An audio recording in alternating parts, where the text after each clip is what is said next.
Transport में हमने जो काम किए हैं, पब्लिक ट्रांसपोर्ट को 100% ईवी पे लेके जाने का हमारा लक्ष्य है।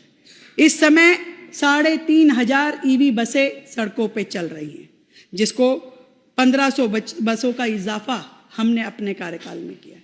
और ये टारगेट ये है कि 2026 के अंत तक 7,500 बसेस और फिर उसके बाद अगले साल उसको 10,000 बसेस तक लेकर के जाएं, ताकि एक जो बड़ी समस्या दिल्ली में प्रदूषण की है, इन ईवी बसों के माध्यम से उन प्रदूषण पे भी हम काम कर सके।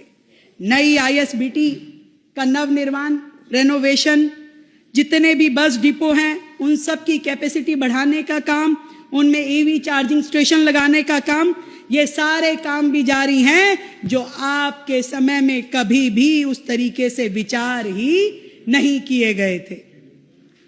साथियों, इंटरस्टेट बसेस आप सब ने देखी होगी, अपने अपने समय में हुआ करती थी। हम जाते थे, कभी पता चलता था DTC की बस में दिल्ली के बाहर भी जाते हैं। कब बंद हुई, क्यों बंद हुई, किसी को मालूम है? इन्होंने DTC को इतने घाटे में पहुंचा दिया कि जितना दिल्ली सरकार का आज का बजट है उतना मात्र तो DTC का घाटा है, जो आपके समय में खड़ा किया गया। आपके समय में उतना घाटा है जितना दिल्ली सरकार का पूरा बजट है।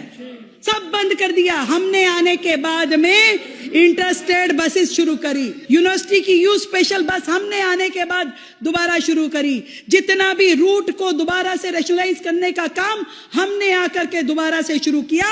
और यहां तक कि डिम्स, जिसको आपने DTC का इतना बड़ा हिस्सा बेच दिया था, हमने आने के बाद डिम्स से अपना शेयर वापस लेने के लिए फिर से किवायत शुरू की है और हमने उनसे पूरा बस का रूट ले लिया है। अब सारी बसें दिल्ली सरकार स्वयं चला रही है और इसके आगे भी दिल्ली सरकार ही अपने DTC को पूरे के पूरे नुकसान से बाहर लेकर के आने का काम करेगी। DTC फिर से अपनी जिंदगी जिएगा, हमारे कर्मचारी फिर से अपनी DTC में काम करेंगे और हर एक व्यक्ति को उसके अधिकार मिलेंगे।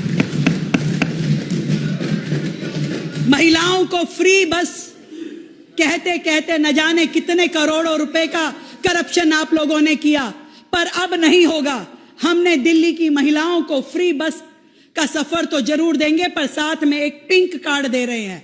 उस पिंक कार्ड के माध्यम से जितनी बहनें बसों में जाएगी उतनी ही टिकटें उसके अगेंस्ट पेमेंट होगी। आपके जैसे नहीं, हाँ कुछ किया, कुछ कितनी पेमेंट हो गई मालूम ही नहीं है, इसीलिए तो घाटे में गई DTC, क्योंकि कोई अकाउंटेबिलिटी नहीं थी। क्या मांगा जा रहा है, क्या दिया जा रहा है, परंतु हर एक चीज को पारदर्शिता से करने के लिए दिल्ली सरकार ने महिलाओं को, दिल्ली की बहनों को पिंक कार्ड देने का निर्णय लिया है। और आने वाले समय में हम दिल्ली में टिकट लेने की आवश्यकता नहीं होगी, डिजिटल पेमेंट होगी। ऐसा पूरा सिस्टम दिल्ली की बसों में कर देंगे ताकि लीकेज का कोई भी रास्ता ना रहे।